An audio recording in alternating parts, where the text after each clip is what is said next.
இயேசு உங்களை நேசிக்கிறார். பிரியமானவர்களே, இந்த நாளில் ஆண்டவர் நம்மளோடு பேசும்படிய வேதத்திலிருந்து ஒரு வசனத்தை கூட வாசித்து ஆண்டவர் நமக்கு கற்றுக் கொடுக்கக்கூடிய காரியத்தை பார்ப்போம். அது எரேமியா தீர்க்கதரிசியின் புஸ்தகம் 8வது அதிகாரம் 7வது வசனம் எப்படியாக சொல்லுகிறது: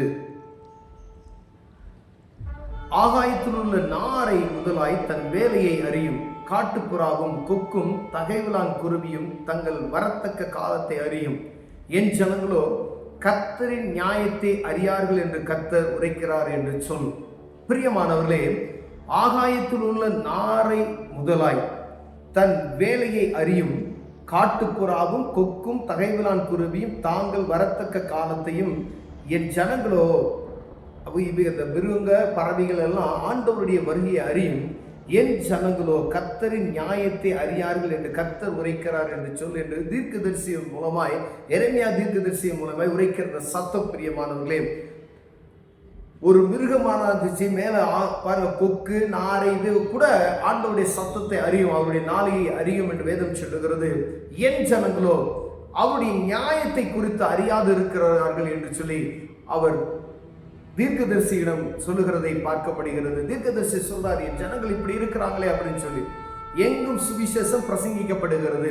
ஆனால் ஜனங்கள் இருமனம் உள்ளவர்களாய் கர்த்தருடைய சத்தத்துக்கு செவி கொடுக்காதபடிக்கு தன்னை கடினப்படுத்தி கொண்டே இருக்கிறதை பார்க்க முடிகிறது. பிரியமே, நியாய தீர்ப்பு நாள் என்று ஒரு வரப்போகிறது. அதற்கு முன்பதாய் எல்லா ஜனங்களும் ரட்சிக்கப்பட வேண்டும் என்பதே அவருடைய விருப்பம். நியாய தீர்ப்பின் நாள் வரும் பொழுது ஜனங்களுக்கு கொடுக்கப்பட்ட மனிதர்களுக்கு கொடுக்கப்பட்ட நியாய தீர்ப்பு ஒன்று நடக்கும் என்பதை நாம் புரிந்து கொள்ள வேண்டும். அவர் ஜட்ஜா வருவார். பூமியில இருக்கிற எவ்வளையோ ஜட்ஜெல்லாம் பார்க்கிறோம். ஒரு நேரத்தில் மாத்துறாங்க, அப்படி சொல்றாங்க, இப்படி சொல்றாங்கலாம் சொல்றாங்க.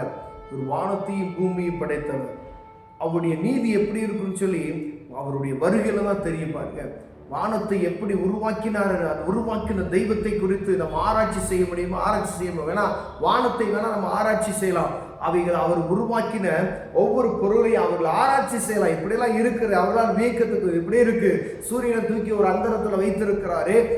நட்சத்திரங்களை, இத்தனை நட்சத்திரங்களை கொண்டு போய் இப்படி வைத்திருக்கிறாரு. சூரியன் குடும்பம் இருக்கு, ஒரு சூரியன் என்று சொன்னார்களே, இத்தனை சூரியன் குடும்பங்களை கொண்டு போய் வைத்திருக்கிறவர் எப்படிப்பட்டவராய் இருப்பார்? சூரியனை உருவாக்கின தேவன் எப்படிப்பட்டவராய் இருப்பார் என்பதை நாம் பார்க்கும்படி அழைக்கப்படுகிறோம். பிரியமானவர்களே, ஜனங்களுக்கு ஒரு காலம் கொடுக்கப்பட்டு இருக்கிறது.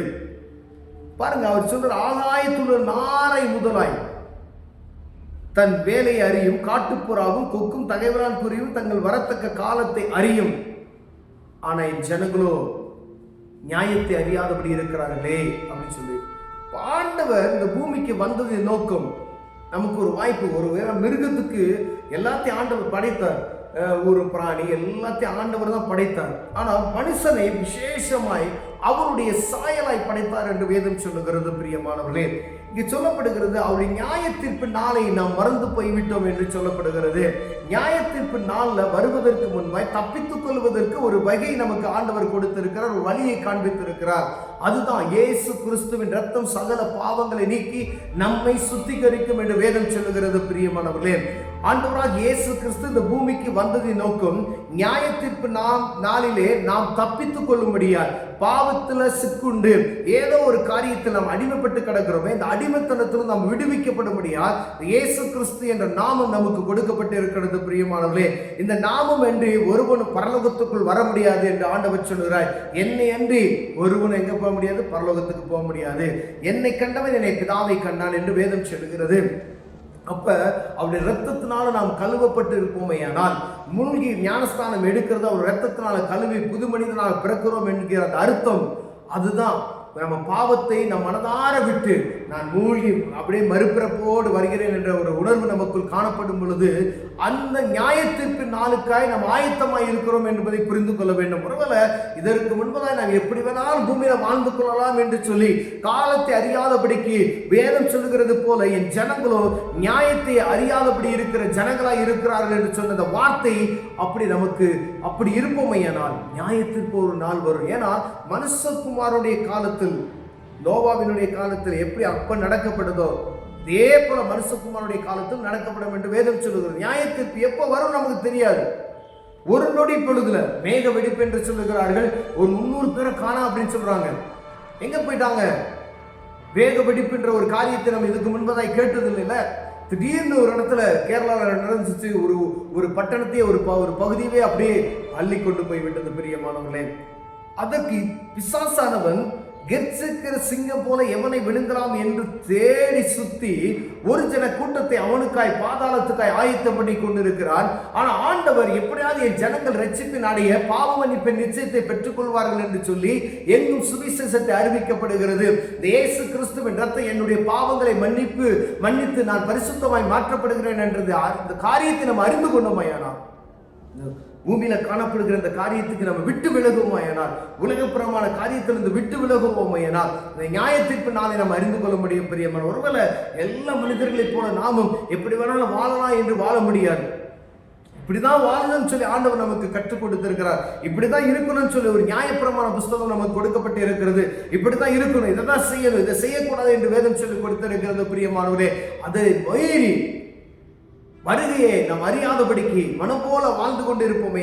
ஆண்டவர் நம்மை ஒவ்வொரு நாளும் ஒரு நேரத்தை கொடுத்து கொண்டிருக்கிற காலம் அப்படியே தள்ளி தள்ளி தள்ளி போய் கொண்டிருக்கிறது. என் ஜனம் ரட்சிக்கப்படும், என் ஜனம் இன்னைக்கு மாறி, என் ஜனம் இன்னைக்கு தெரிஞ்சுக்குவாங்க அப்படின்ற ஒரே ஒரு நோக்கத்துக்கு ஏதோ ஒரு மனிதனுக்கு, அது உங்களுக்கா இருக்கலாம், எனக்கா இருக்கலாம், நம்மை அறிவதற்காக நம்மை அவர் மேல் வைத்த பிரியத்தின் நிமித்தமாய் நாம் கெட்டு போகாதபடி நித்திய ஜீவனை பெற்றுக்கொள்ள முடியாத ஒரு வாய்ப்பை ஆண்டவர் ஒவ்வொரு நாளும் கூட்டி கொடுத்து கொண்டிருக்கிறார் பிரியமானவர்களே.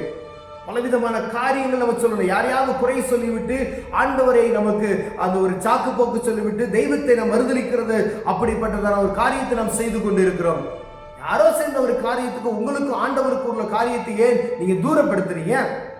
பூமியில இருக்க மனுஷன் முகத்தை பார்க்கிறான், கர்த்தரோ இருதயத்தை பார்க்கிறான் என்று வேதம் சொல்லுகிறது பிரியமானவர்களே. அப்ப நீங்க பூமியில இருக்கிற மனுஷனுக்கு கொடுக்க வேண்டிய காரியம் வேற, ஆண்டவருக்கு உங்களுக்கு இருக்கக்கூடிய காரியம் வேற.